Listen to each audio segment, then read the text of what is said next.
అయ్యా రేవంత్ సారు, ఒకటి నా తరపున చిన్న ముచ్చట ఏందంటే, మీరు హైడ్రా అని తీసుకొచ్చిల్లు కదా, పెద్ద పెద్ద బిల్డింగులు కూడా కొడతారు కదా, చెరువులల్లా కుంటలల్లా నాలాల మీద కట్టినాయన్నీ కూడా అక్రమంగా కట్టినాయన్నీ గులగొడతారు కదా, అంతా మంచిగున్నా సార్, అందరు జనం అంతా మెచ్చుకుంటారు. కానీ ఇంకా కొన్ని అట ఏదో రికమెండేషన్లు అట పెద్ద పెద్దోళ్ళతో ఇంకా పెద్ద పెద్ద బిల్డింగ్లు కూలగొట్టేది ఉందట. కానీ ఇక చిన్న చిన్నోళ్ళు అయ్యా ఎన్నో ఏళ్ళ నుంచి వాళ్ళు ఏంది, వాళ్ళు ఇప్పుడు ఆ ఇల్లు పోతే ఎక్కడ ఉండలేరు, కనీసం ఉండడానికి ఇల్లు లేక తినడానికి తిండి లేక ఎన్ని ఇబ్బందులు పడతారయ్యా.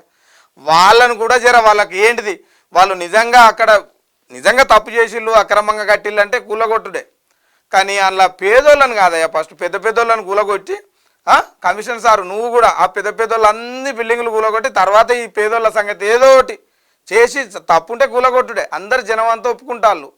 వాళ్ళందరికీ కూడా ఏదైనా నోటీసులు ఇచ్చి ముందుగాల చెప్పి అవా మీరు తప్పు చేసిళ్ళు, వెనకడ కొనుక్కున్నది ఇది కాదు, ఇది చెరువులు ఉన్నది, శిఖంలు ఉన్నది, నాలాలు ఉన్నది, లేదు బఫర్ జోన్లు ఉన్నది అని చెప్పుర్రిది. ఏం చెప్పకుండా పోయేసరికి గిన్నెలక్కనే బూళ్ళాన్నే బాధలు ఏందయ్యా. కొంచెం ఆలోచించరు. మీరు చేసే దాంట్లో అక్రమంగా కట్టిన వాళ్ళని కూలగొట్టుడే, వాళ్ళని ఎంత పెద్దోళ్ళని మీరే చెప్పారు.